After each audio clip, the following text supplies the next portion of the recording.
sarcasm. So I don't know if you just saw us walking up here, but god damn it, we're looking good. Shit. My wordy, I'm just seeing our shadows and I'm attracted. I need the golf cart to get up this hill. We're making not you doing work. this after lunch. This is, oh, got a car coming in hot. It's hot too, isn't it? Yes. Yeah, right. It's spicy. Tyler, I don't know if you know, this got bought out within the last year. Is it Cameron? Yes. They are knocking out 20 premium units, Do you know what I'm wondering if 3 a day. Oh, Jackson? So our competition is throwing everything through the roof and upgrading. okay, so are you, And that's important for this place. did you hear that? So say this again, that's awesome. Our competitor right next door here, they're knocking out, they have several crews, they're knocking out 20 a week premium units and throwing the rents through the roof now. So how does that affect us on this property here? What Lisa has said before, we're going to do the same thing and then undercut them just a hair. We're in front of them, so we're going to market the heck out of them and piggyback off them and hopefully hit a lot of theirs first. Key. It's absolutely key. So we don't always, okay, being the top of the market rent-wise, okay, but we want to be right underneath, Just a right? hair underneath them. And so if they're knocking out 20 units A week. how many units is this one? 200 and something? Jeez, that's crazy. Which means, and their rents are already above. Yes, these way rents. above to begin with, yes. So I mean, think about where that positions us in the market, right? So how do we identify value adds? It's one of the most common questions we get all the time. That we figure out stuff like that. You know, you do your research, you figure out that they bought that how not long ago. No, within 6 months. So now they're coming in, they're doing their takeover process, and unfortunately for them, they don't, have Greg and Lisa. We do. All their traffic has to go by ours first, so we're gonna. Oh, I already told them. Signage up there. We're gonna have Ryan out there spinning a sign. in a cute little skirt. Yeah. Absolutely. Well, that's not going to work for. Is that a different video? It's a different video. All right. So the question: how do we research the competition? We always do a market survey of the competition. It's a threefold approach. Okay. One, we call them or visit the property, right, and pose as potential tenants. It's typically what we do first. Number two would be calling them or visiting the property and interviewing the on-site manager and just telling them what we're doing, that we're buying a property in the area. We found that to be the most effective, in my opinion. And then lastly, we have one of our team members, typically our property management company, do the exact same thing. Like, we found that that's the only way to really get up-to-date information, to determine what the true loss to lease number is. You agree? Yeah, I definitely agree. And we also, and this is another thing, we also base, choose our competition essentially based on asset vintage, grade of the property, comparable proximity as well, comparable, amenities, unit size. Ryan doesn't think unit size matters, but that's not true. I know, that's a different topic. Different topic for another day. But we will go and look into all those things. What, their interior. So let's say they're charging $150 more for rent, but what do their premium units look like? So meaning, do they have, granite-looking countertops? Do they have modern colors? Do they have stainless steel appliances? Here we have, at this property in particular that we're recording this one at, classic and then some what they call renovated. And renovated's okay. It certainly wouldn't be a premium, but their classic units are the far majority. There are some things that set this property apart, though. The screened-in porches. Every unit also has a fireplace, right, that sets it apart. So we're looking into those kind of things as well. Like, why are they maximizing more rents? But as we're researching competition, so bringing this full circle now, the one right next door, that one just sold 6 months ago. How much a door? Is it 86? 86, almost 87 a door, yeah. Almost 87 a door. And they are doing, gosh, man, do you remember how many they said they're churning out premium units a day? It was like 20 a week. 20 a week. 20 premium, it's 200 something units. They are doing, they're turning, it's like 3 properties a day or something, but 20 units a week into premium product, and their rents are way above where we are here. So I want you to think about this. What's the process? What do we look into? What are we researching? We see that. We see that they're churning that many units into a premium product. What does that do for us here? I don't know. I'm stuck on my energy Ryan drink just right froze. You see Ryan? I just threw him the I'll be softball. honest with you. I was more focused on my energy drink than what you just said. Gosh damn it, Ryan. Do you want to answer or do you want me to go? I'm going to keep up with Tyler's energy here. No, what was the question? So they're maximizing their rents, right? Turning premium units. So this direct competitor, same neighbor, it's a neighboring property, they're turning 100% of their units into a premium product. 100%. They're churning them out this fast, right? Maximizing rents. Do you remember average rents on this property? This one was right around $725, $750. Gosh, we've seen so many damn properties that I can't keep them straight, but $720 something. Theirs for a premium product, a little over $1,000. It's like $1,100, little under $1,100 per month. So we're not trying to get over $1,100 per month. Where do we want to stay? We're right at like 9,950 is where we're getting them to. I just saw we saw a stack of people trying to rent right now here, and that's what's crazy. They're turning all of them. This place just went. I mean, their rents, like Tyler just said, is $1,100 a unit. Man, so we want to stay right below that, right? We want to be competitive. But think about it. We literally have a stack, of potential tenants that are trying to get in here right now, and we're able to go up to that 9,950 mark. Right underneath, right? So we're right underneath. We're going to match the type of amenities they have. So they have a very nice pool, really nice pool with the sun deck and chairs. They have 2 tennis courts, and they have a basketball hoop. This property here has a shitty pool. It has a tennis court that is not good either. It's like, in fact, it's unusable. Yeah. So what we'll do is we'll obviously take this pool, get it operable again. It's a beautiful, dude, when this is done, it'll be beautiful. And then that tennis court, what we'll probably do, it's a big old huge tennis court, like bigger than a regular size. So what we'll do, we'll turn one half probably into like a pickleball court, probably 2 pickleball courts, and then the other half, something with soccer, maybe basketball. We'll add another amenity towards the back that will be actually another grilling area. We have a grilling area right here that's by the pool. It's also very nice, but it's a big property. So back behind, we'll add another one, another playground as well. So now think about this. We have comparable amenities. We have better units. Our units are better for sure. We have this quarry lake that they have a view of behind us. They have the screened-in porches. They have a fireplace. They're a little bit bigger units as well, which size does matter, trust me. And then, I'm supposed to laugh at that. I don't know, dude. Ryan's slow today, dude. Slow. If you're not laughing at home, I can't help you, okay? What was I talking about? Jeez almighty. No, just the different amenities. Yeah, the quarry. I mean, we talked about, potentially in the next year or two, opening up, maybe putting some kayaks out here, letting them participate in here. And yes, so that's it. So full circle, what do we look at, right? We give you kind of the characteristics we look at, but it's so much more than just the initial underwriting numbers. I guess that's the ultimate point, right? Look deeper into it of what the story is, what the plan is, what the value add opportunities. That was another question. How do we spot the value add opportunities? We'll stop this one and we'll send another video, okay? Then this last one, we're rolling, all right? Here we go. All right, perfect. So one of the things we talked about as we came in is that, we're going to put a gate up. One of the reasons we do it is, you can see back in the far back corner here, we have a huge dumpster. You can see people come in and they're just throwing crap all over the place. So this is something that's going to get dirty pretty quick. And, you can see that one of the tenants told us that this is filling up twice as quick as they're emptying it out. And so by putting a gate up, it's going to control this whole area here and just clean it up. So some of the other things we're going to do as well is potentially is put like a dog park back here. We put some grills maybe.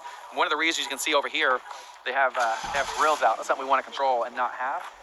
And so we can come out and put notices on them to remove it. But one thing about the community is we want to improve it, right? So if we take something away and punish them, we want to be able to add to it as well. So one thing that JT mentioned and Greg and Lisa said is maybe clear this out, put some grills there, or come and put grills over here so these people in the back can still do that. So. You can light it up as well. We've come in here through the evening, and because it's darker and it's sitting in the back here, there was at least a half a dozen people in their cars, probably half of them not even living here, just a place to hang. So that's why we have to have that fob system gated community. So that'll be definitely a value add on it. Tends to feel a lot more secure. It'll help out with us as well as far as trash goes. So you guys have over 20 years? Yeah, my folks, it's a family-owned property. My folks bought back in 96 or 97, something like that. So you've seen a couple extra units, right? More than just this one? He showed us one that he's getting ready, but they're full. They're all full? Yeah. He's got one that I think someone tenant just moved out. Okay. That's what he's trying to rent right now. Okay. But they stay full, which I believe it, because usually on smaller complexes, it's easy to stay full. So both bedrooms have a full bath. So it's 2 bedrooms? 2 bedrooms. All of them are 2 bedrooms? All of them are exactly like this.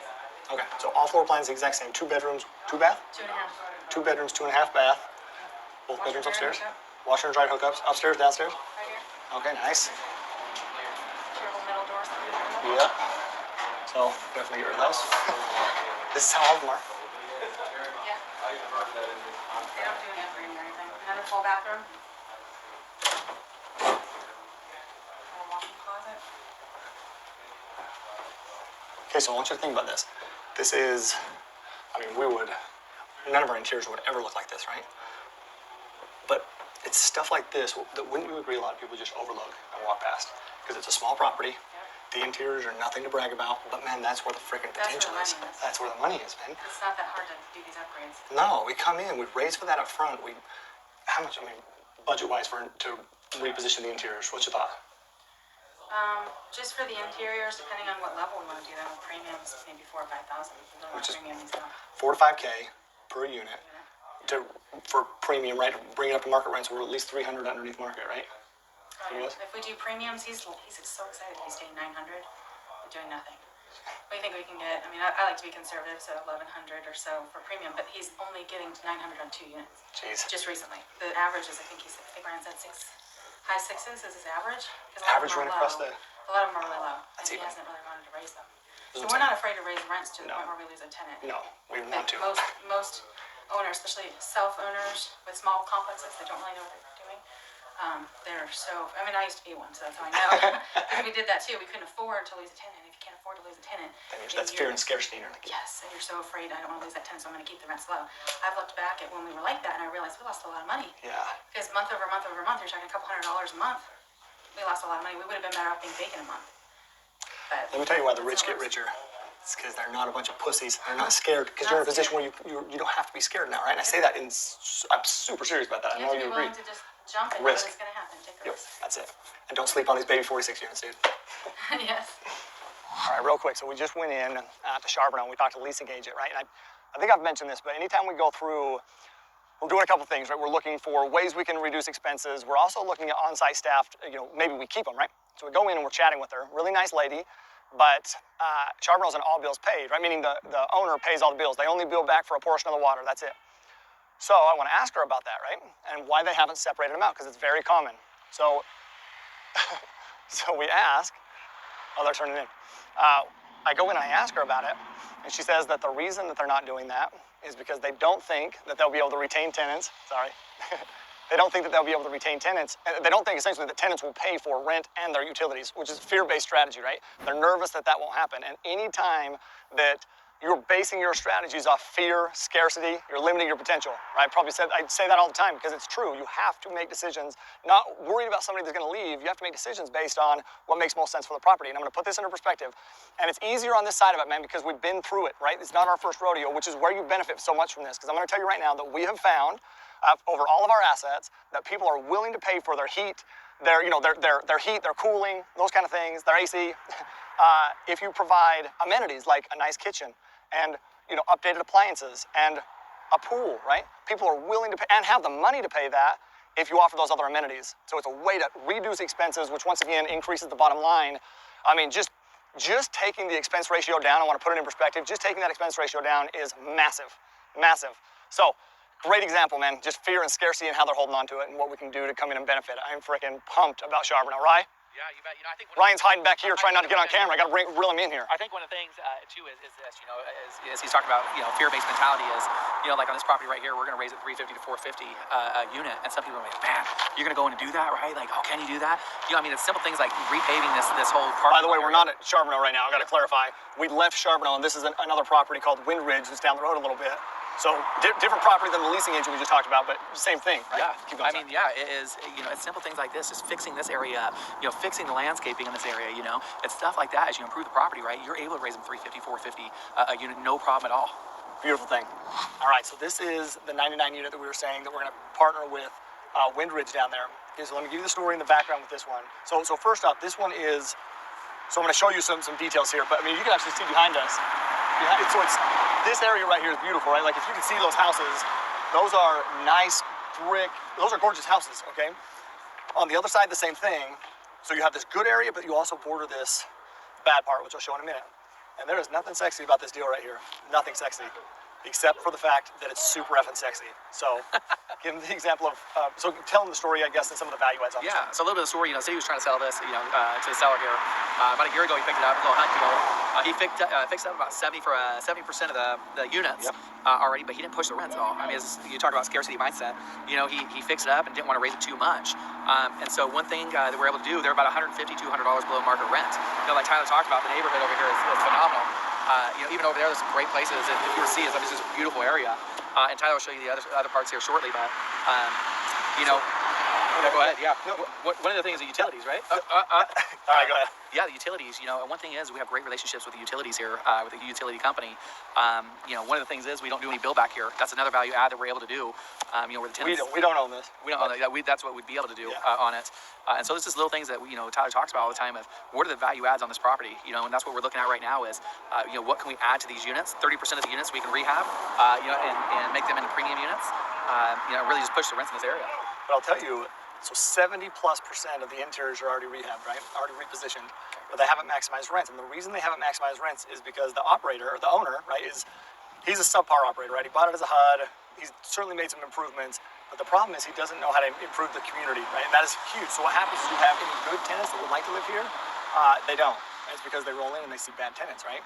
So improving the community immediately allows you to maximize rent gains. And how you do that?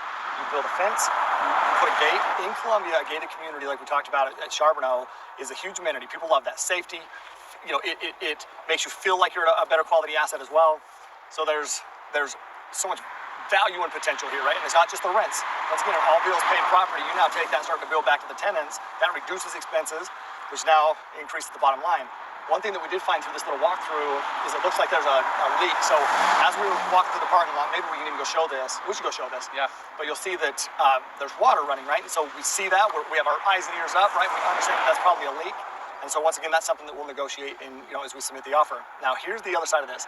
We talk about how great this area is, how great this area back behind here is, but if you flip around this way, you have this stop and go, okay? This stop and go is a problem. It's because it's an eyesore, first off. So you have people running in and out of there 24/7. It's 24/7, right? I will guarantee you that phenomenal food, but I'll guarantee you that the neighborhood hates that place, right? Because it takes the value of everything and lowers it. So I'm going to help you understand what we can do when we come into an apartment like this, what we can do to improve not just us, right? Not just our investors, and not only even just the people that live here, but the whole damn community. Because I want you to think about this. Here's what we're looking to do. We will come in, we will separate this out, put a gate, put a fence, make a gate, right? Improve the community, meaning better screening processes. The exterior definitely needs like a facelift. As we go in, you'll see that there's, the garbage bins and stuff out front. And then here's the beauty. This is connected to a laundromat across the street, or with the stop and go. And that laundromat is looking to sell. How do we know that? Because we do research. So now we are thinking of coming in, and we're trying to negotiate this, where we're very confident we can get this deal. And once again, pair it with the other 46 units. But now we want to buy this too. Why do we want to buy this? We don't want to buy that because I want to own a stop and shop or a laundromat. I don't want to own that. But I'm going to buy it because we know we can make it we can improve it, right? So that it's actually a good thing to have in the neighborhood, not a bad thing, which will improve everything within this community, everything within these homes. And now we're providing a better living situation, not just for our tenants, but also for the neighbors here. And that is an extremely rewarding thing. You have to understand, as we come in here, and Ryan reminds me of this more than anybody, which is, this is where people live, This is their homes. It's not just an investment to these people. This is where they live, right? As we focus on tenants and we focus on making their living conditions better, everyone wins. Everyone wins. Ryan reminds me of that regularly. He reminded me of that today as we go into the gas station and Ryan buys everyone behind him in line, everything that they have. Buys all their stuff, right? Because he cares about people. That's why this guy always wins, man. Grateful for people like that for sure. So, anyway. Let's walk in, we'll show you some of this. But yeah, I think what's great too, man, as we think about this too, is the property 2 miles down the road, Glen Eagle just sold for 17.5. That's at almost 87,000 a door. We've got the property where he's talking about the 46 unit is almost 70,000 a door, right? Mid-60s. This is mid-60s. This one here is we'd be picking up for about 56,000 a door. So you think about within a 2 mile radius, man, how much money's out there, right? Totally. So that's what makes it super exciting is, as Tyler's just talking about, fixing up these units, making it better. We can use those comparables. Now we own those properties and we can push those rents even more, Yeah, Rivercrest 150 right down the road from here as well. And what's fun about that is you start to monopolize an area, buying these properties, improving the quality. You know what other people start to do? They start to buy properties and improve the value of them, right? Because they see movement. And when you improve something, everything around it improves as well. That's how it works. It's a beautiful thing.